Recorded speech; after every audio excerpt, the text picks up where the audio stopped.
Hello दोस्तों, कैसे हो? आशा करता हूँ आप अच्छे होंगे, स्वस्थ होंगे, मस्त होंगे और आपकी सभी की अच्छी तैयारी चल रही होगी। दीपावली के बाद में अपनी पढ़ाई में लग गए होंगे। चलो, आज अपन स्टार्ट करते हैं अपने जो टॉपिक था नंबर सिस्टम, उस पर अपन नया जो अपनी ये नंबर सिस्टम की पहली क्लास होगी और इसके अंतर्गत अपन क्या क्या पढ़ेंगे वे अपन करते हैं। तो सभी का एक बार पुनः मेरे YouTube चैनल मैथ्स दर्पण में आपका स्वागत है। तो सबसे पहले अपन आज जो स्टार्ट करेंगे, सबसे पहले अपन करेंगे नंबर सिस्टम। ये नंबर सिस्टम की अपनी फर्स्ट क्लास होगी नंबर सिस्टम की। नंबर सिस्टम में अपन रीट का जो सिलेबस है उसमें तो आपको 3 ही संख्याएं दे रखी हैं, भाज्य, भाज्य और एक और है। तो उन पे अपन उनको पढ़ने के लिए सबसे पहले अपन को है कि सबसे पहले इसको पूरा ही पढ़ना पड़ेगा।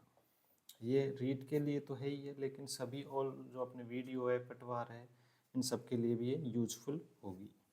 तो इस नंबर सिस्टम के अंतर्गत अपन सबसे पहला जो टॉपिक लेंगे वे पढ़ेंगे अपन क्लासिफिकेशन ऑफ नंबर। क्लासिफिकेशन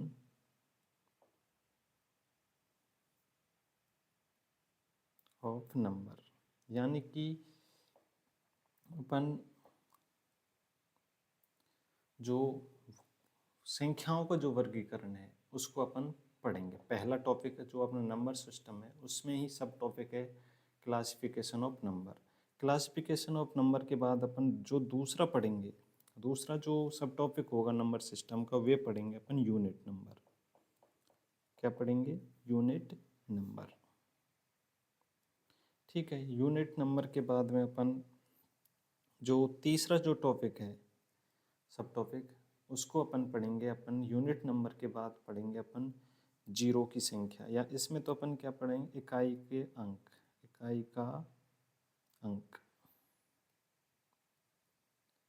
तीसरा जो है अपना फैक्टर पढ़ेंगे अपन। क्या पढ़ेंगे? फैक्टर, जिसको अपन गुणनखंड भी बोलते हैं। क्या बोलते हैं अपन? गुणनखंड। ये भी पढ़ेंगे अपन। चौथा जो अपना है, गुणनखंड के बाद जीरो की संख्या भी पूछ लेते हैं, तो number of zero, number of zero. ठीक है। जीरो की संख्याओं को अपन अपन करेंगे उसके बाद में। और इसमें फिर नेक्स्ट अपना 5 है अपना, जो सबसे इम्पोर्टेंट मानता हूँ मेरे हिसाब से, तो ये अपन को आना चाहिए, जिसे अपन बोलेंगे डिविजिबिलिटी, यानी कि भाजकता का नियम। भाजकता के नियम अपन इसके अंतर्गत पढ़ेंगे। भाजकता के नियम, डिविजिबिलिटी ऑफ नंबर। ठीक है। इसके बाद अपना लास्ट जो टॉपिक पढ़ेंगे इसके अंदर भाजकता के नियम के बाद में एक और है, सबसे जो है उसमें पढ़ेंगे अपन रिमाइंडर। क्या पढ़ेंगे? रिमाइंडर, यानी कि शेषफल। क्या पढ़ेंगे अपन? शेषफल। तो चलो, सबसे पहले अपन आज का जो क्लास है अपनी फर्स्ट क्लास होगी, इसके बाद नंबर सिस्टम की जो नेक्स्ट क्लास आएंगी उसके अंतर्गत हम इन सभी जो सिलेबस का जो उप टॉपिक हैं ये नंबर सिस्टम के अंतर्गत, इनको अपन बारी बारी से अपन इसको कंप्लीट करेंगे। तो सबसे पहले जो अपन है क्लासिफिकेशन ऑफ नंबर से अपन स्टार्ट करते हैं। चलो।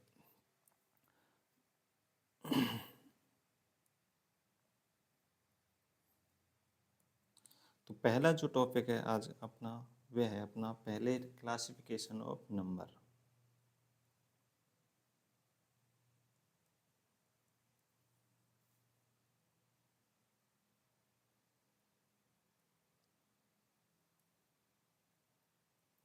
क्लासिफिकेशन ऑफ नंबर यानी कि अपन पढ़ेंगे इसको संख्याओं का वर्गीकरण। संख्याओं का वर्गीकरण। संख्याओं के वर्गीकरण में अपन सबसे पहले फ्लो चार्ट देख लेते हैं एक संख्याओं को, कि हम किन किन संख्याओं को बारी बारी से अपन पढ़ना चाहते हैं। तो सबसे पहले जैसे ओवरऑल जो संख्याएं होती हैं उनको मैं क्या बोल रहा हूँ, संख्या। ये संख्या हैं, इन संख्याओं को अपन 3 भागों में बांटते हैं। पूरी जो संख्याएं अपनी उनको 3 भागों में अपन बांटते हैं। जो पहली जो संख्या होगी उसको बोलेंगे अपन वास्तविक संख्या, जिसको बोलेंगे अपन वास्तविक संख्या यानी कि रियल नंबर।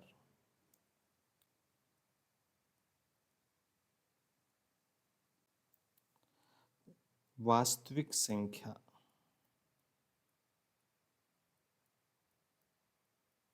ये क्या हो जाएंगी, वास्तविक संख्याएं हो जाएंगी। दूसरी पढ़ते हैं अपन, एक वास्तविक हो गई तो दूसरी काल्पनिक हो जाएगी। क्या हो जाएगी, काल्पनिक संख्या, जिसको बोलते हैं अपन इमेजरी नंबर, काल्पनिक संख्या। और जो तीसरी होती है, इन तीनों से मिलकर के, दोनों से मिलकर के बनती है, जो तीसरी बनती है उसको बोलते हैं अपन सम्मिश्र संख्या। क्या बोलते हैं अपन, सम्मिश्र संख्या। यानी कि वास्तविक संख्या हो गई, काल्पनिक संख्या हो गई, और काल्पनिक और वास्तविक को जो मिला करके बनती है वे सम्मिश्र संख्या बनेगी। जो सम्मिश्र संख्या होती है वे वास्तविक संख्या प्लस काल्पनिक संख्या के रूप में होती है। ठीक है, वास्तविक संख्या और काल्पनिक संख्या के रूप में क्या होती है, अपनी सम्मिश्र संख्या। अब इसके बाद में अपन देखेंगे कि जो वास्तविक संख्या जो है, वास्तविक जो संख्या है उसको भी आगे अपन 2 भागों में बांटते हैं। कितने भागों में बांटेंगे, 2 भागों में। जो पहला जो होगा आपका वास्तविक संख्या में, एक तो होती है आपकी, जैसे अपन पढ़ते आए, परिमेय संख्या। क्या पढ़ेंगे, परिमेय संख्या, परिमेय संख्या। दूसरी तरफ अपन पढ़ेंगे अपरिमेय संख्या।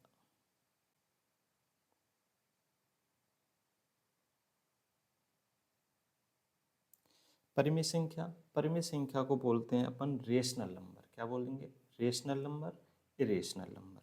अब जो काल्पनिक जो संख्या है, काल्पनिक संख्या को अपन अलग से पढ़ेंगे। सबका जो एक एक, जो अभी तो क्या फ्लो चार्ट बना रहे हैं अपन, फ्लो चार्ट में हम देखेंगे कि अपन को कौन कौन सी संख्याओं को आगे पढ़ना है। फिर एक एक संख्या को लेकर के अपन उनकी परिभाषा देखेंगे और उदाहरण सहित उनको समझेंगे। तो परिमेय संख्या है अपनी, जो परिमेय संख्या का अपन को देखना है, परिमेय संख्या को भी अपन वापस विभाजित करते हैं। कितने भागों में वापस करते हैं अपन, 2 भागों में। किस भागों में, 2 भागों में विभाजित करेंगे। एक हो जाएगी अपनी पूर्णांक, क्या हो जाएंगी अपनी पूर्णांक, और दूसरी हो जाएगी अपनी भिन्न या दशमलव संख्या, भिन्न या दशमलव संख्या। दोबारा समझो, जो अपनी जो वास्तविक संख्या है, वास्तविक संख्या को अपन ने 2 भागों में बांटा, परिमेय संख्या, रेशनल नंबर, और दूसरी थी अपरिमेय संख्या, जिसको इरेशनल नंबर बोला था। उसके बाद परिमेय संख्या को अपन 2 भागों में बांटा, एक थी अपनी पूर्णांक और एक थी अपनी भिन्न या दशमलव संख्या। अब आगे चल के अपन पूर्णांकों को भी क्या है, विभाजित करते हैं। जैसे पूर्णांक हैं, पूर्णांकों को अपन 3 भागों में विभाजित करेंगे। पूर्णांकों को वापस कितने भागों में विभाजित कर रहे हैं, 3 भागों में। एक तो हो जाएगा अपना धनात्मक, धनात्मक पूर्णांक,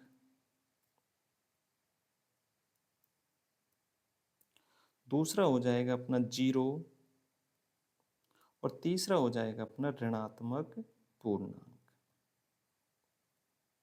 ऋणात्मक पूर्णांक। ठीक है, वास्तविक संख्या थी, सभी संख्याओं को 3 भागों में बांटा था, वास्तविक संख्या, काल्पनिक संख्या और सम्मिश्र संख्या। उसके बाद में अपन देखा था जो वास्तविक संख्या थी उसको भी वापस 2 भागों में बांट दिया था, परिमेय संख्या और अपरिमेय संख्या में। उसके बाद में जो परिमित संख्या थी उसको भी पूर्णांक में और भिन्न या दशमलव संख्या में दो भागों में बांटा। फिर पूर्णांक आया था, पूर्णांक को भी अपन तीन भागों में बांट देते हैं। एक तो था अपना धनात्मक पूर्णांक, जीरो, और ऋणात्मक पूर्णांक। अब इन तीन पूर्णांक जो थे इनको अपन तीन भागों में बांट दिया। पूर्णांक थोड़ा समझो, ये टर्म है अपनी कि धनात्मक जो पूर्णांक है इसको अगर जीरो के साथ जोड़ दें, समझो ना थोड़ा सा, कि धनात्मक और जीरो को अगर मैं जोड़ूं तो उसको क्या बोलोगे आप? क्या धनात्मक ही बोलेंगे क्या? नहीं, इसको बोलेंगे अपन गैर ऋणात्मक, यानी कि ये क्या हो जाएगी अपनी गैर ऋणात्मक। ये क्या हो जाएगी अपनी गैर ऋणात्मक संख्या, गैर ऋणात्मक पूर्णांक। ये क्या हो जाएगा अपना गैर ऋणात्मक पूर्णांक। फिर यदि मैं ऋणात्मक पूर्णांक में जीरो जोड़ देता हूं तो उसको क्या बोलेंगे अपन? उसको बोलेंगे अपन जीरो और ऋणात्मक पूर्णांक को अगर जोड़ेंगे, ला करके बोलेंगे तो उसको बोलेंगे अपन गैर धनात्मक। क्या बोलेंगे अपन? गैर धनात्मक। क्या बोलेंगे अपन? गैर धनात्मक। ठीक है, अब समझना थोड़ा सा इसको, क्या अलग अलग उसमें वास्तविक संख्याएं थी। सबसे पहले टॉपिक था अपना क्लासिफिकेशन ऑफ नंबर, संख्याओं का वर्गीकरण। उसमें अब सबसे पहले फ्लो चार्ट देख रहे थे। फ्लो चार्ट में अपन देख रहे थे संख्या। मैथ्स के अंतर्गत जो भी संख्याएं हैं उन मैथ्स के अंदर जो भी संख्याएं उनको क्या बांट रहे थे? तीन भागों में बांट रहे थे। एक तो बांट रहे थे अपन रियल नंबर में, काल्पनिक संख्या में, और सम्मिश्र संख्या में। अब रियल नंबर को भी, वास्तविक संख्या को भी अपन दो भागों में बांटा था, परिमेय संख्या और अपरिमेय संख्या। उसके बाद जो परिमेय संख्या थी उसको भी अपन दो भागों में बांट दिया था। एक तो था पूर्णांक और एक था भिन्न या दशमलव संख्या, भिन्न या दशमलव संख्या। उसके बाद जब पूर्णांक को आगे विभाजित किया था आपको, तो पूर्णांकों को क्या विभाजित किया था? धनात्मक पूर्णांक में, जीरो में, और ऋणात्मक पूर्णांक में। ठीक है, उसके बाद अपन एक समझ रहे थे कि जीरो को क्या धनात्मक में शामिल करें या ऋणात्मक में? ये दोनों में शामिल होता है। इसका मतलब जीरो को ना तो आप धनात्मक बोलेंगे ना ही ऋणात्मक बोलेंगे, ये न्यूट्रल रहती है आपकी। तो धनात्मक पूर्णांक में जुड़ गई तो ऋणात्मक नहीं होगा, तो इसको क्या बोलेंगे? गैर ऋणात्मक। गैर, इसका अर्थ है, देखो गैर का मतलब है आपके शामिल नहीं है, शामिल नहीं है। इसमें शामिल नहीं है। क्या शामिल नहीं है आपका? शामिल नहीं है आपका ऋणात्मक पूर्णांक। ठीक है, इसी तरीके से गैर माने एब्सेंट है आपका, और धनात्मक पूर्णांक, यानी कि जो जीरो और ऋणात्मक दोनों को जोड़ रहे थे, तो ये क्या हो जाएगा? गैर ऋणात्मक हो जाएगा। तो आपके इसमें क्वेश्चन बन सकता है आपको कि गैर ऋणात्मक पूर्णांक में क्या क्या शामिल होगा, क्या जीरो शामिल होगी या नहीं होगी? पूछ सकता है जीरो शामिल होती है या नहीं होती। तो आपको इसमें क्वेश्चन में देना है कि यदि गैर ऋणात्मक पूछता है तो क्या हो जाएगा आपका? जीरो और धनात्मक दोनों हो जाएगा। यदि आपसे पूछता है कि गैर धनात्मक क्या होगा, तो गैर धनात्मक में क्या जीरो शामिल होती है? यस, होती है, क्योंकि उसमें जीरो और ऋणात्मक पूर्णांक होते हैं। तो उसको क्या बोलते हैं? इसको गैर धनात्मक। यानी कि इसको अपन गैर धनात्मक और गैर ऋणात्मक को समझ गए। इसके बाद में अपन जो गैर ऋणात्मक है, जो गैर ऋणात्मक था, गैर ऋणात्मक को देखो, गैर ऋणात्मक को अपन वापस से विभाजित करते हैं आपके किस किस में विभाजित। गैर ऋणात्मक में क्या क्या शामिल था? देखो समझो इसको, गैर ऋणात्मक, गैर ऋणात्मक था। गैर ऋणात्मक में क्या क्या शामिल था आपका? जीरो था, और एक, दो, तीन, अप टू कहाँ तक चल रहा था? ये इन्फिनिटिव, यानी कि अनंत तक चल रहा था। कौन से अनंत तक चल रहा था? प्लस अनंत तक चल रहा था। ठीक है, इस गैर ऋणात्मक को भी अपन वापस कितने भागों में बांट रहे हैं? देखो गैर ऋणात्मक को आपने बांटा वापस दो भागों में। गैर ऋणात्मक को किस किस में भागों में, दो भागों में बांट दिया और उनको नाम क्या क्या दिया है अपन ने। देखो पहला नाम है अपना पूर्ण संख्या, क्या बोलेंगे इसको, पूर्ण संख्या। इन जो गैर ऋणात्मक में जीरो से लेकर के 1 2 3 अनंत तक है, इसको भी अपन दो भागों में बांट रहे हैं, पूर्ण संख्या और दूसरी अपनी प्राकृतिक संख्या। प्राकृतिक संख्या इसमें बोल रहे थे पूर्ण संख्या को बोलते हैं अपन होल नंबर और प्राकृतिक संख्या को बोलते हैं अपन नेचुरल नंबर। ठीक है, तो आपसे यदि पूछ ले कि गैर ऋणात्मक जो है, गैर ऋणात्मक में कौन कौन से होते हैं, तो पूर्ण संख्या होती है और एक प्राकृतिक संख्या। अब उल्टा भी पूछ सकते हैं आपसे कि पूर्ण संख्या और प्राकृतिक संख्या किसके भाग हैं, गैर ऋणात्मक के या गैर धनात्मक के, तो आपके क्या आंसर आएगा, गैर ऋणात्मक के।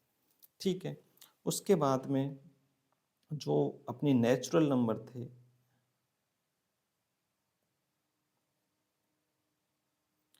नेचुरल नंबर जो थे इनको अपन वापस तीन भागों में बांट देते हैं।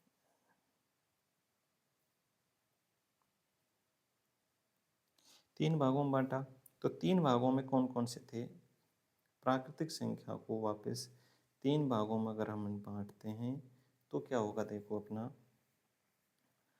प्राकृतिक संख्या में जो पहला भाग होगा वह होगा अपना अभाज्य संख्या। क्या होगा, अभाज्य संख्या, यानी कि प्राइम नंबर, अभाज्य संख्या। दूसरा जो भाग होगा अपना प्राकृतिक संख्या का ही वे होगा एकांकी, एकांकी संख्या, एकांक संख्या, एकांक या बोल दो या एकांकी बोल दो, एकांक संख्या।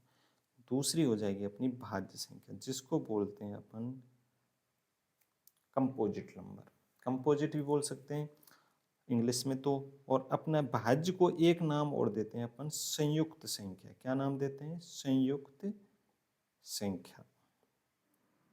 तो इस तरीके से अपन ने जो एक फ्लो चार्ट बनाया था, मैं एक बार फिर शॉर्ट में बना दूंगा आपको, एक समझ लें कि जो पूरी संख्या थी अपनी क्लासिफिकेशन ऑफ नंबर में, संख्या थी, सभी संख्याओं को तीन भागों में बांटा अपन ने, वास्तविक संख्या, काल्पनिक संख्या और सम्मिश्र संख्या। उसके बाद वास्तविक संख्या के भी दो भाग थे, एक था परिमेय संख्या और दूसरा था अपरिमेय संख्या। जो परिमेय संख्या थी उसको भी वापस कितने भागों में बांटा, दो भागों में, पूर्णांक संख्या और भिन्न या दशमलव संख्या। ठीक है, उसके बाद जब पूर्णांक थे, पूर्णांकों को भी आगे बांट दिया था अपन ने, धनात्मक पूर्णांक में, जीरो में और ऋणात्मक पूर्णांक, तीन भागों में बांटा था। अब जीरो को अलग क्यों रखा था अपन ने, ना तो ये धनात्मक में शामिल होती है ना ही ये ऋणात्मक में, इसलिए पूर्णांकों में, पूर्णांक में तो शामिल होती है लेकिन ना तो धनात्मक पूर्णांक में शामिल होती है ना ही ऋणात्मक पूर्णांक में। उसके बाद धनात्मक जो पूर्णांक था उसको यदि जीरो शामिल कर दी जाए उसमें तो उसको बोलेंगे गैर ऋणात्मक, और जब जीरो को ऋणात्मक पूर्णांक में शामिल कर दिया जाए तो उसको बोलेंगे अपन गैर धनात्मक। ठीक है, आया समझ में। अब जो अपन गैर ऋणात्मक पढ़ रहे थे उसको भी अपन ने वापस तीन भागों में बांट दिया। तो गैर ऋणात्मक में क्या क्या शामिल थे, जीरो को शामिल किया था और सभी जो पॉजिटिव पूर्णांक थे, पॉजिटिव इंटीजर नंबर थे, उन सबको इसमें शामिल कर दिया था। ठीक है, अब 0 1 2 3 अनंत तक चल रहा था, अब उसको भी वापस दो भागों में बांटा, पूर्ण संख्या। अब पूर्ण संख्या में क्या था, जिसको अपन होल नंबर बोल रहे थे,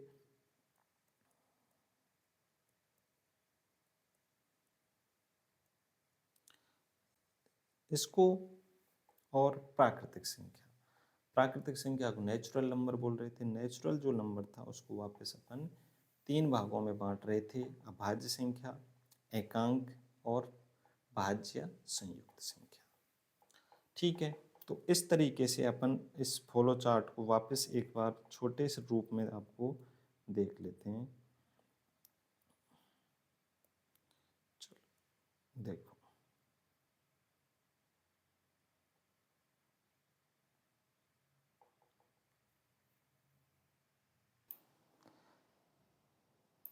चलो देखो अब अपन क्या कर रहे थे कि इसको फ्लो चार्ट को एक छोटे से इस रूप में रखते हैं अपन, जो नंबर्स थे अपन इसको थोड़ा कि अपन एक ही रूप में आ जाएं, थोड़ा इसको छोटा कर लेते हैं। इसको देखो, संख्याएं थी अपनी, संख्याओं को अपन तीन भागों में बांट रहे थे। एक थी अपनी वास्तविक संख्या, दूसरी थी अपनी काल्पनिक संख्या,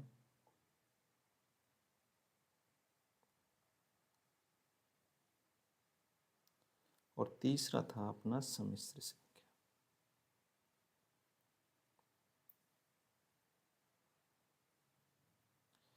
अब सम्मिश्र संख्या जो थी इसको अपन ने देखा था कि ये तीन भागों में बांट रहा था इनको, सम्मिश्र संख्या, काल्पनिक संख्या और वास्तविक संख्या। सम्मिश्र संख्या जो थी इसको अपन काल्पनिक संख्या और वास्तविक संख्या के रूप में लिख रहे थे, और वे भी रूप था अपना जो इसको वापस समझेंगे कि रियल नंबर प्लस माइनस के साथ इमेजरी नंबर जो था इनको अपन समझ रहे थे। ठीक है, इनको एक एक की परिभाषा अपन देखेंगे पहले। अब वास्तविक संख्या को अपन ने दो भागों में बांट दिया था। एक तो था अपना परिमेय संख्या, क्या था? परिमेय संख्या। दूसरा जो था अपरिमेय संख्या।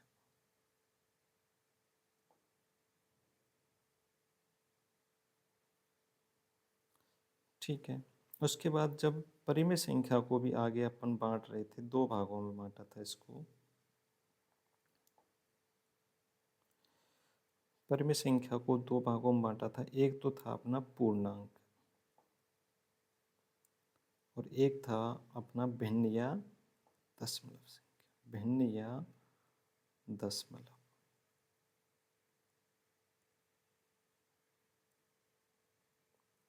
अब जो पूर्णांक थे उसको भी अपन ने वापस विभाजित किया था। अपन ने कितने भागों में विभाजित किया था? दो भागों में। बताओ, दो भागों में किया था कि तीन भागों में किया था? दो भागों में या तीन भागों में? बताओ। तीन भागों में, क्योंकि पूर्णांक जो था एक तो था अपना धनात्मक पूर्णांक था,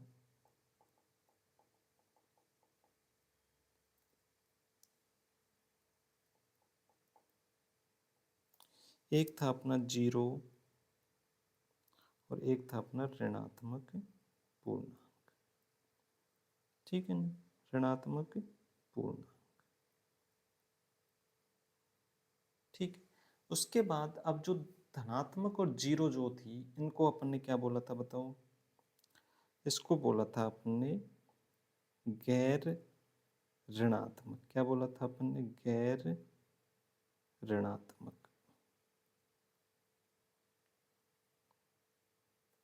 और इन दोनों को शामिल किया था अपने। जीरो को यदि मैं ऋणात्मक पूर्णांक के साथ कर दूं तो इसको बोल रहे थे गैर धनात्मक। क्या बोल रहे थे? गैर धनात्मक।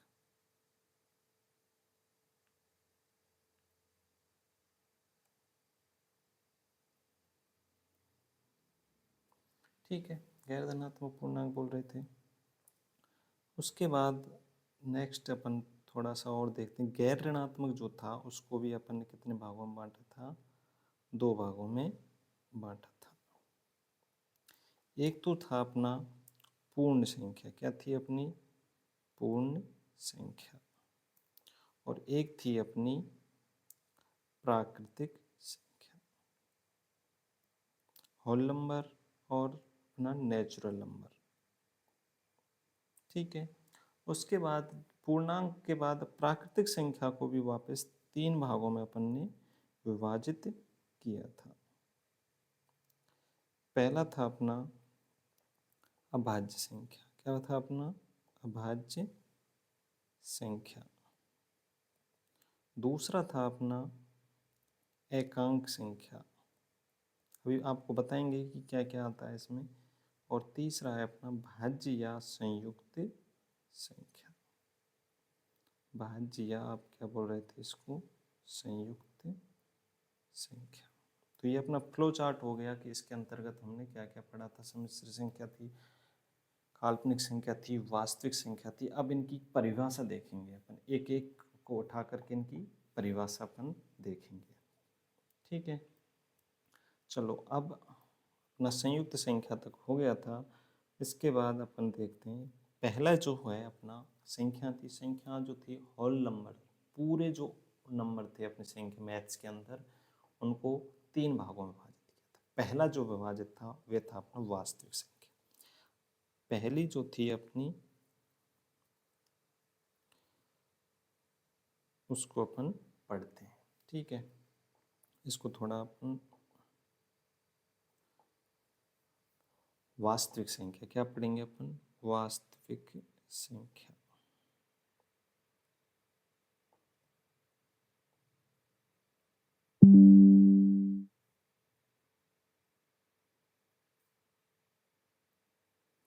ठीक है, वास्तविक संख्या के अंदर का अपन पहला जो देखेंगे अपन, वास्तविक संख्या को बोलते हैं रियल नंबर। तो अब परिभाषा क्या होगी, यानी कि ऐसी संख्याएं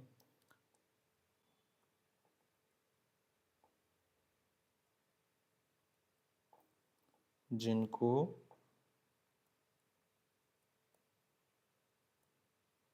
हम संख्या रेखा पर प्रदर्शित कर सकते हैं। संख्या रेखा पर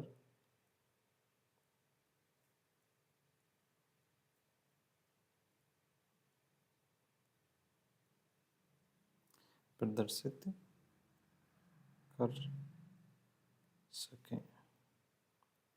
संख्या रेखा पर अगर ऐसी संख्याएं जो संख्या रेखा पर प्रदर्शित हो सकती हैं, उनको क्या बोलेंगे अपन, वास्तविक संख्या। जैसे मान लो ये अपनी एक संख्या रेखा है। ठीक है, संख्या रेखा पर जो मिडिल पॉइंट होता है आपका, वे होगा अपना 0। ठीक है, इसके अंतर्गत इधर भी चलते हैं तो 1 2 3 4 ऐसे कहाँ तक चलेगा ये, प्लस अनंत तक। और इधर अगर चलें तो यहाँ चलेगा अपना -1 -2 -3 -4। तो इसके अंतर्गत अपनी सभी संख्याएं अपने आती हैं, दशमलव से लेकर के भिन्न तक सारी संख्याएं इसके अंतर्गत आती हैं। जैसे इनका उदाहरण देखें, क्या 0 शामिल होगा, होगा। उदाहरण के लिए देखो आप, 0 शामिल इसमें होगा, 2.5 शामिल इसमें होगा, 4 इसमें होगा, -22.85 इसमें होगा। इस तरीके से इसमें सारी जो हैं अपनी सभी इसमें शामिल होती हैं। क्या √2 भी इसमें शामिल होगा, क्या होगा।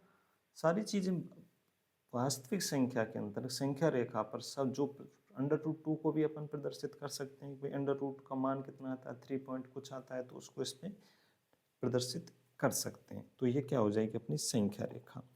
अब क्या पाई को भी इसमें रख सकते हैं, क्या पाई को भी रख सकते हैं, क्योंकि पाई का मान कुछ तो आएगा ना, उसको इस संख्या रेखा पर प्रदर्शित कर सकते हैं।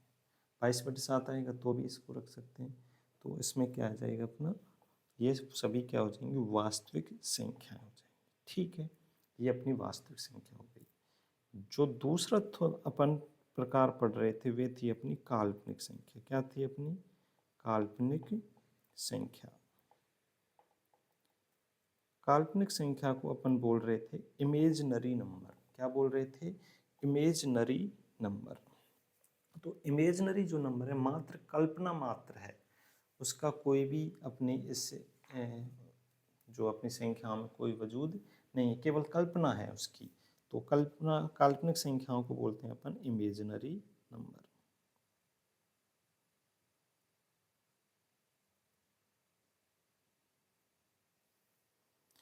अरे नंबर, ठीक है, ये इमेजनरी नंबर हो गया। इसको काल्पनिक संख्या को एक प्रतीक चिन्ह होता है जिसको बोलते हैं हम आई से प्रदर्शित करते हैं, और इसको बोलते हैं आयोटा। ठीक है, अब परिभाषा देखें तो काल्पनिक संख्या की परिभाषा होगी कि ऐसी संख्याएं जिनको हम संख्या रेखा पर प्रदर्शित नहीं कर सकते। तो इसकी आप परिभाषा लिखें तो क्या लिखेंगे, ऐसी संख्याएं जिनको हम संख्या रेखा पर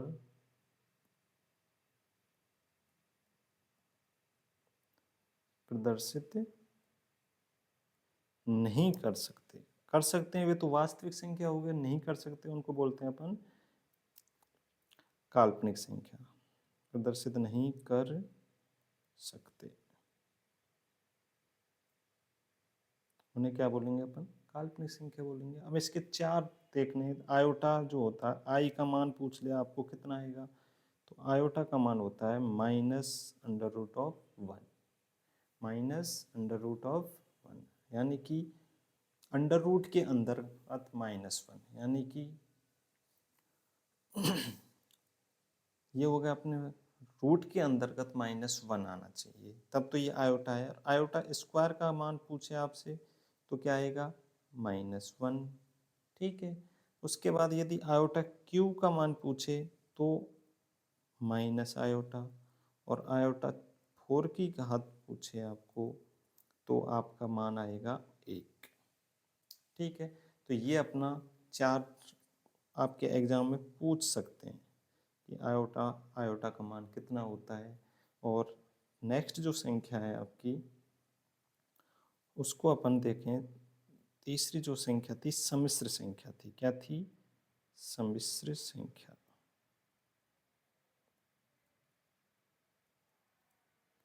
ठीक है, सम्मिश्र संख्या को बोल रहे थे अपन कॉम्प्लेक्स नंबर।